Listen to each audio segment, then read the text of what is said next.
Hello, I'm Martin Schrage. I'm the principal investigator on a Phase 2 SBIR at BCO Incorporated in the Boston area.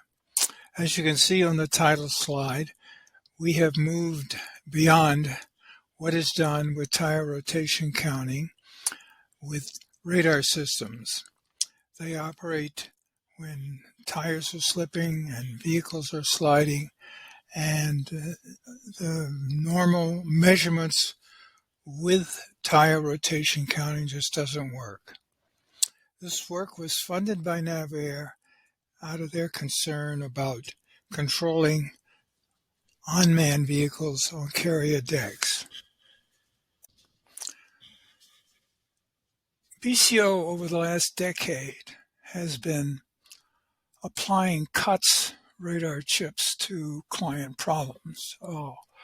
These radar chips are in your automobile right now. They're extremely low cost because the automotive industry uses tens of millions of them each year. And our job at BCO is to help our clients take advantage of these chips. We have had 4 SBIRs, and we have had one contract from a DoD prime manufacturer around this automotive radar technology. We have for 27 years been manufacturing shipboard automatic test equipment as well as special units for high altitude for the Air Force and even some torpedo equipment for the Navy. So we're very experienced with mil-spec manufacturing.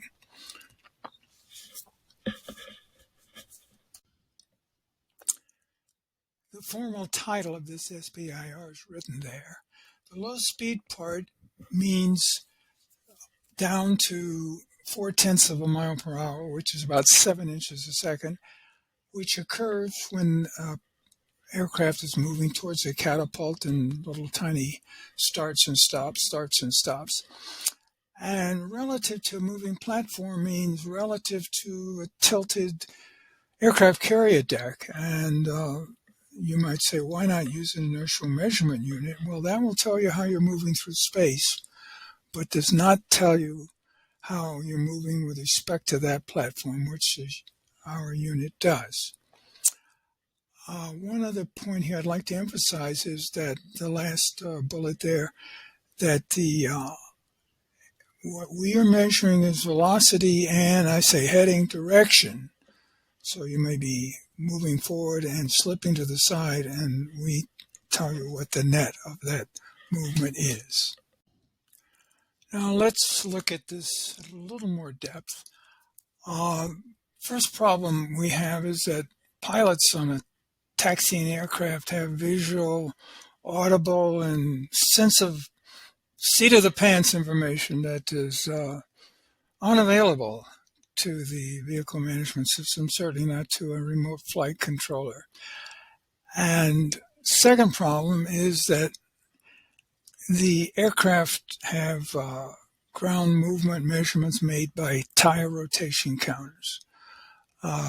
These provide no direction information, no lateral sliding information, and if they're slipping, no information at all. So very limited, and that's what we mean when we title this Beyond Tire Rotation Counters. So what's needed is, and what the Navy asks for, is a report of the speed and the heading or the direction of a skidding or laterally sliding vehicle, and enabling the vehicle management system and or the flight controller to counteract skidding, lateral sliding, or other dangers. As we got into this, we realized that there are probably other applications such as DARPA's unmanned ground vehicle. This system would work even if the vehicle is bounced and is temporarily flying through the air, or manned aircraft on an icy or rain-slick taxiway. or tracked vehicles on unstable or snow-covered terrain. Even automotive anti-lock braking system used for wheel rotation counters and agricultural systems. BCO's development under the Phase 2 has been the low-speed sensor, we call it, the LSS. The LSS uses pairs of sensors acting together, and the illustration I have there shows a pair operating from the wheel well, center wheel well of the aircraft, one pointing to the right, one pointing to the left. And those will pick up and measure sliding to the side. In addition, we would have a pair looking forward, which would measure forward motion as well as rotation. And so there's a minimum of 4. It could be even 6 or more, depending on the application. The key to all of this is the automotive radars. They're extremely economical because there are tens of millions of them produced every year. They're very rugged, and if you've purchased a car in recent years, you probably have a couple of these in there right now doing blind spot detection.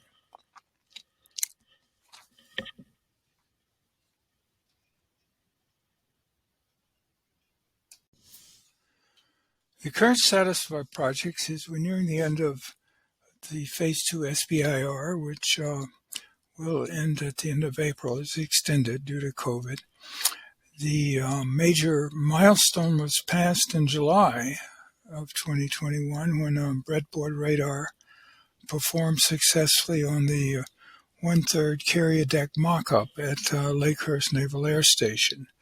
This brought us to technology readiness level 5, and we are seeking funding to move on to technology readiness level 6, and certainly would appreciate your taking a look at this technology for your work, or perhaps you know someone that could take advantage of this, and thank you for that.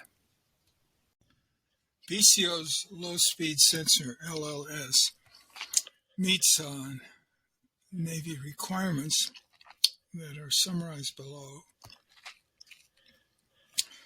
In summary, the LSS gives you the speed and the heading or the direction of a skidding, laterally sliding, unmanned vehicle requiring no contact with the surface. It's done with radar. Other requirements are summarized there, but I would like to say a few words about the last bullet. The current systems that we're using are radar systems on a chip. The antennas, the microwave circuitry, 2 powerful processors are all in this approximately 2-inch square chip, and they're very rugged. They only cost about $20 in 1,000 quantities, and they're self-testing. And from the manufacturer's point of view, from our point of view, it's very easy. We can just mount them on a standard printed circuit board with no concerns with microwave circuitry. Transition to the fleet. As we mentioned earlier, we are currently at technology readiness level 5, and we would looking for funding to move to technology level 6. The next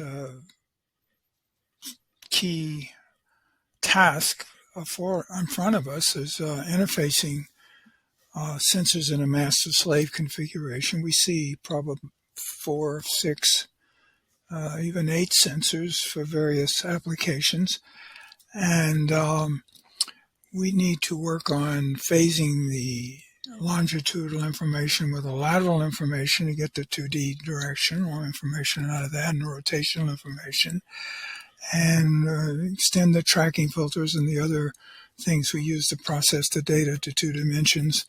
And also something I haven't mentioned, further refinements to deal with vibrations and disturbances.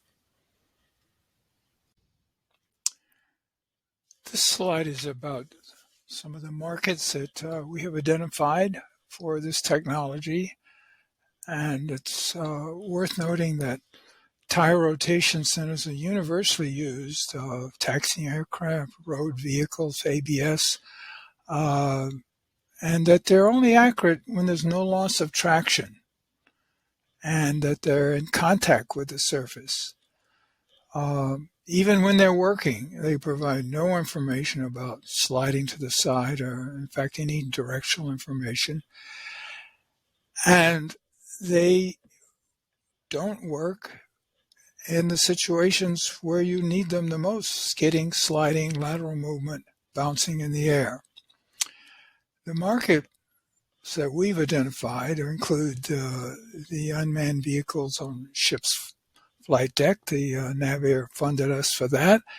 High-speed ground vehicles that may be bouncing, the DARPA program they have. Manned aircraft taxiing on icy or snowy, wet taxiways, and tracked vehicles on sand, snow-covered terrain. These are just a few examples, and we would very much appreciate if you would give this some thought. Maybe you have an application, or please put someone who you know that has an application in touch with us. Thank you for that.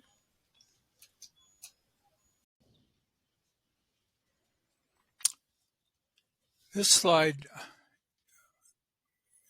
reveals some of our business planning, and we are intending to have a product line of COTS radar, and we are looking for funding to move to technology level 6 or to tailor this to your project or the project of someone you know.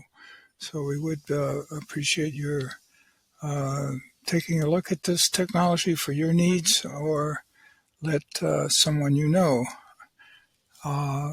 be in touch with us. And we can look at various ways of bringing this into another person's products.